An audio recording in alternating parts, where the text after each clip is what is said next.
Hey guys, welcome back to Travel with the Dawsons. Today I am here all by myself. All by myself. So wifey is not able to be with us this week. She's been feeling sick all week, and as a result I've decided to basically just come on to keep the program going and to engage you guys, our wonderful family and friends out there that has been taking the time out to tune in every single week to listen to us.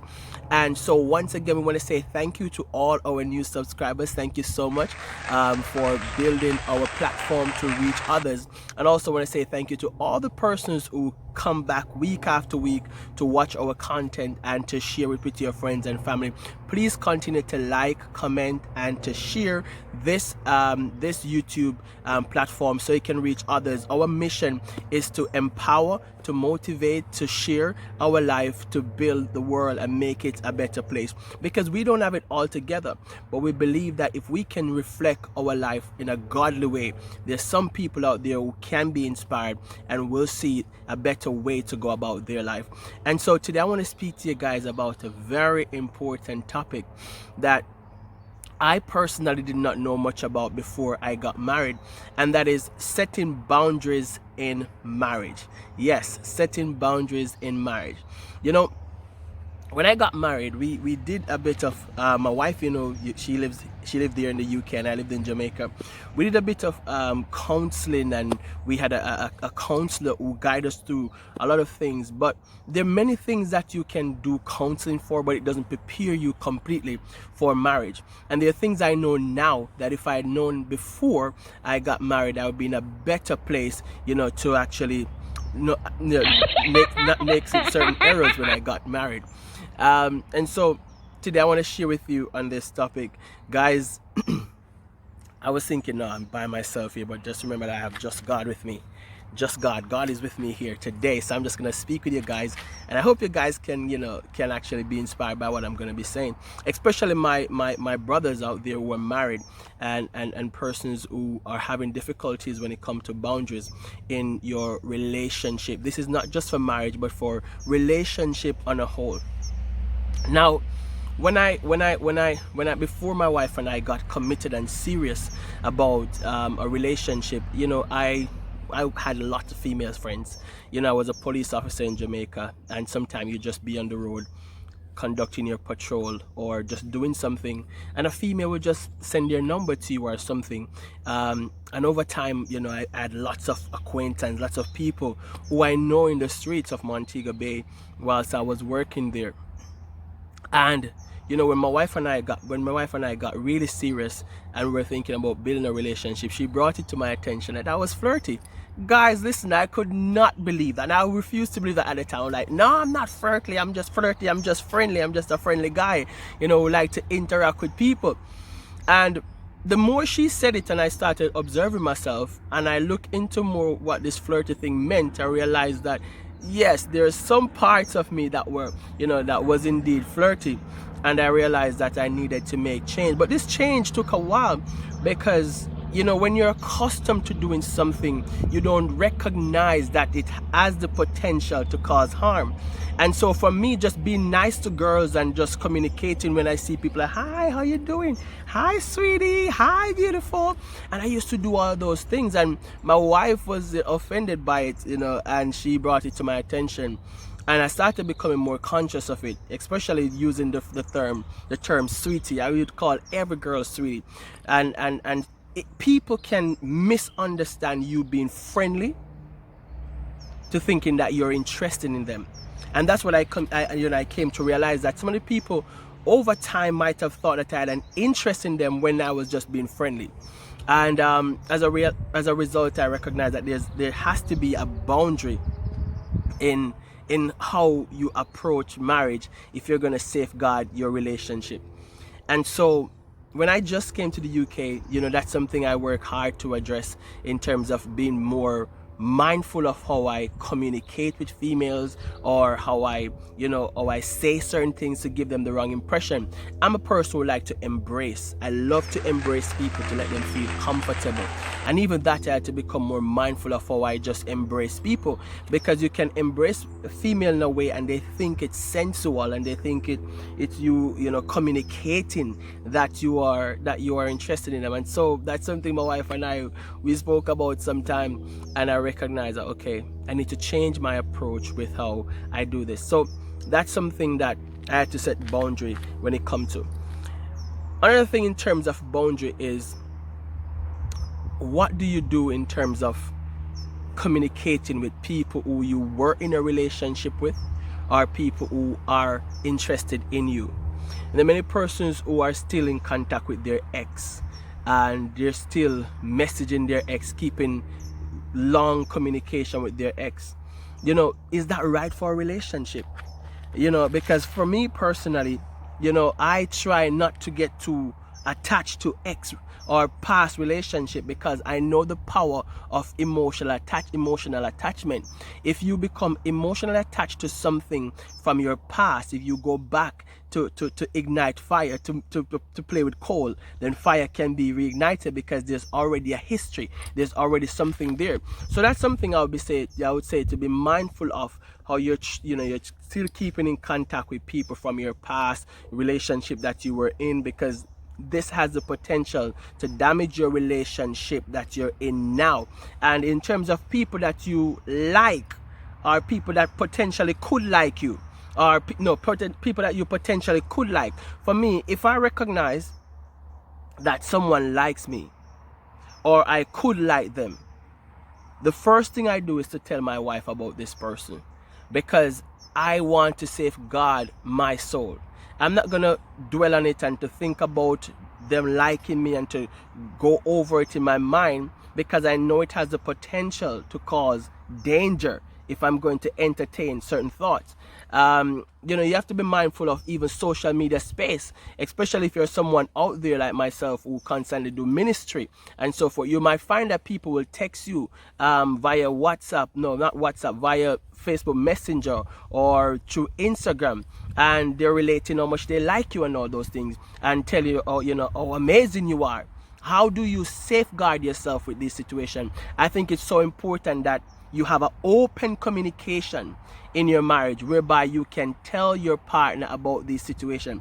Personally, if a person email me or message me through Facebook, I basically bring it to my wife.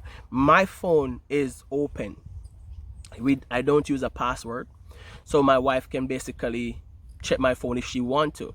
If she want to search through my messages, she can. Not that I'm advising you to do that, babes, and which you can do that at times, but and I can go through your phone. Not that we check each other's phone, but we have this level of trust that it's okay for us to do this. And I'm just saying to some people, every relationship is different, but I would say that your relationship should become so bounded where you're not going to be hiding things, hiding your phone, have secret phones or secret things that your partner is not aware of, because these things open the space for infidelity and lack of trust to come in.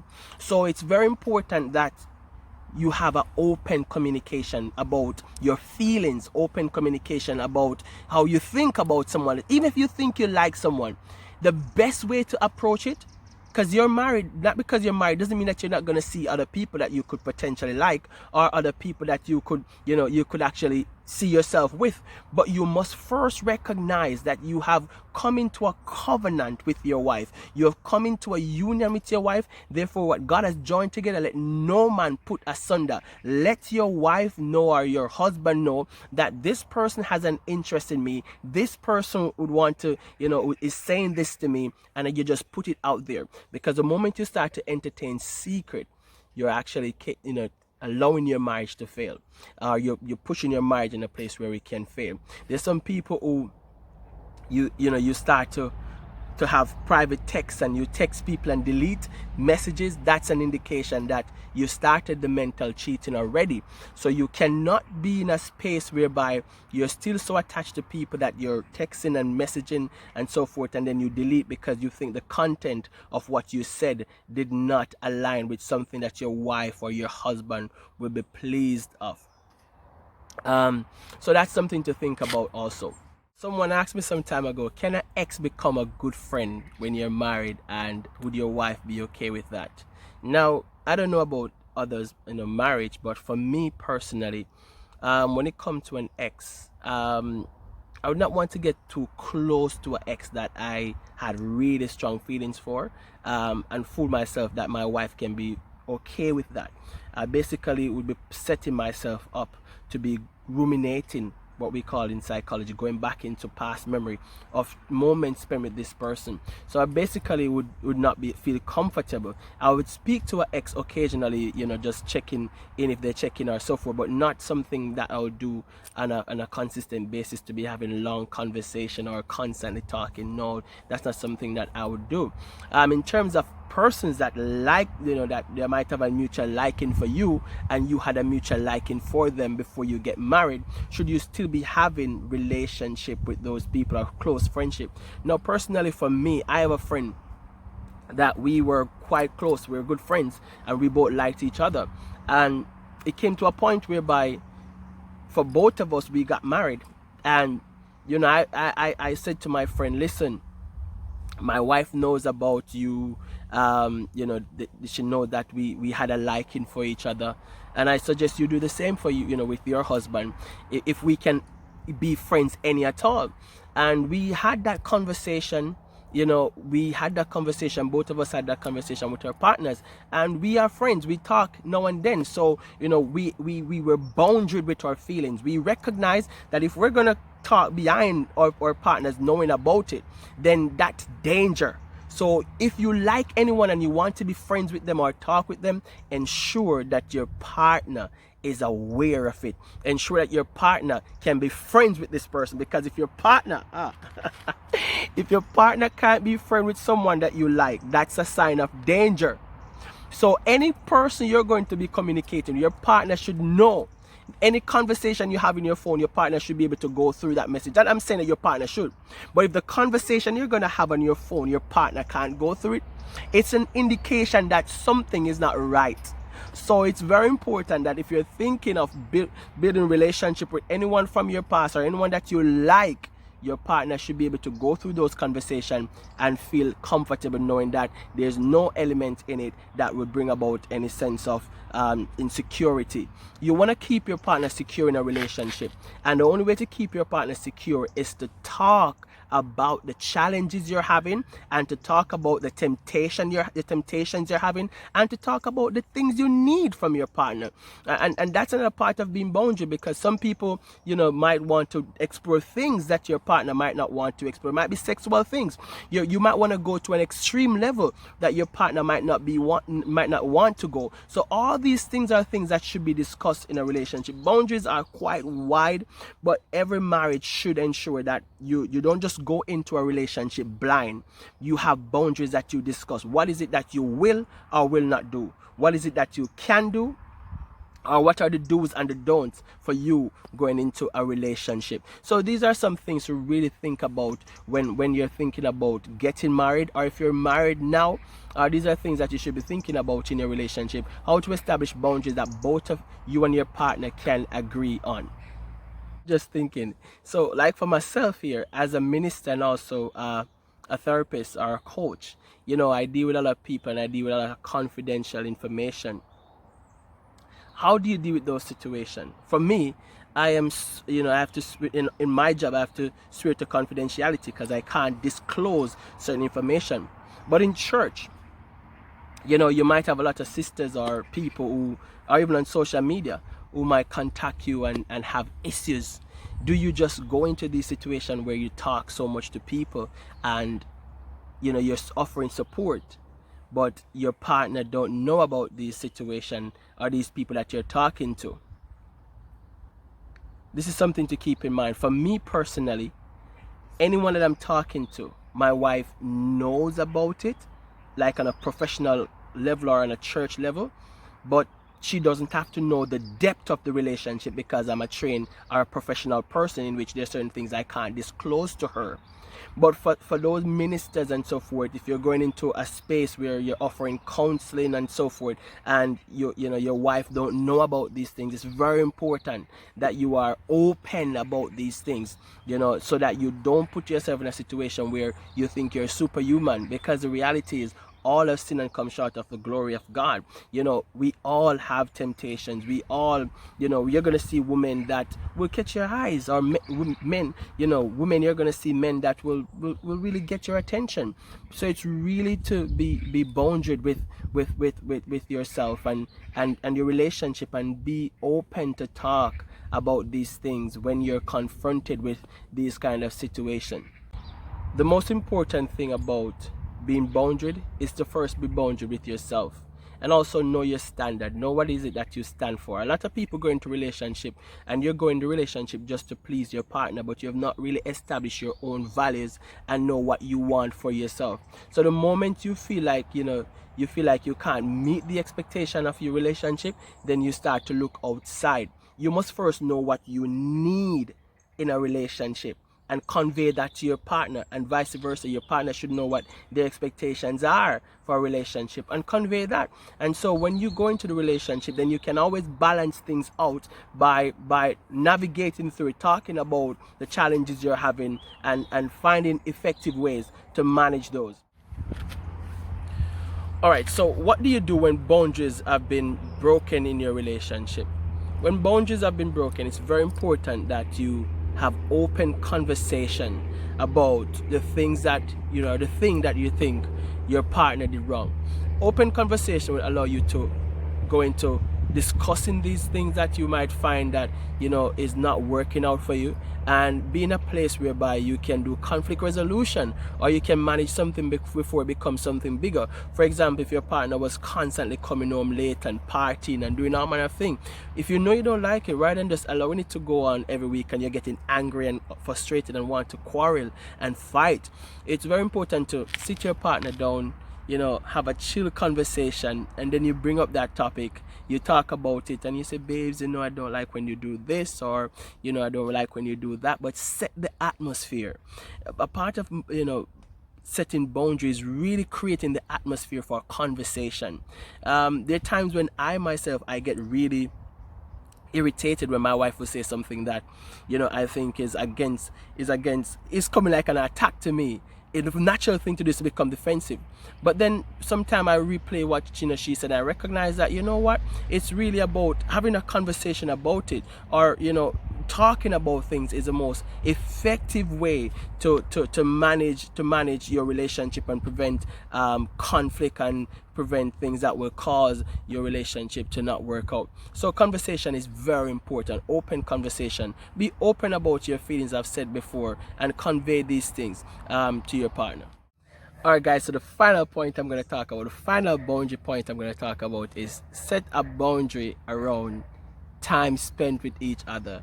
And this is something that my wife will actually be wondering, what is he going to say about this? Because we recently had conversations about this, because I can get so busy where I'm just doing ministry, preparing for church and work and everything, that even though I'm there with her, completely in the house with her, she doesn't think that I'm giving her all that time that she needs. So I've made a decision to really think about setting some boundary around the time that is allotted. Not that I'm saying, oh, I'm going to give you 10 minutes. Like, just thinking about the time that is supposed to be given to the person, not just being in the space, but quality time. Even those things we need to set boundary about, and that's something that I struggle with personally. And I'm, babes, yes, I am confessing it out there that I'm going to be more conscious of that, and ensure that we are spending a lot more time just together. Even though we do go out and something, I know that's your love language, you like time, and we have to really look at where it is that we are falling short, and ensure that we put some boundaries there to manage it. Because if there's no boundaries, it's just constantly going to happen all the time, and then before you know it, you drift apart, and that became the sole reason why your relationship is not working out. So guys, thank you so much for taking the time out to listen to me. I know I've said quite a lot, and I miss my baby so much. I can't wait to have you back here with me, babes, and I know you'll get well for our next video next week, same time. So thanks again, guys, and remember to like, to share, to comment, and to subscribe. So all the best, have a great week, and God bless you all.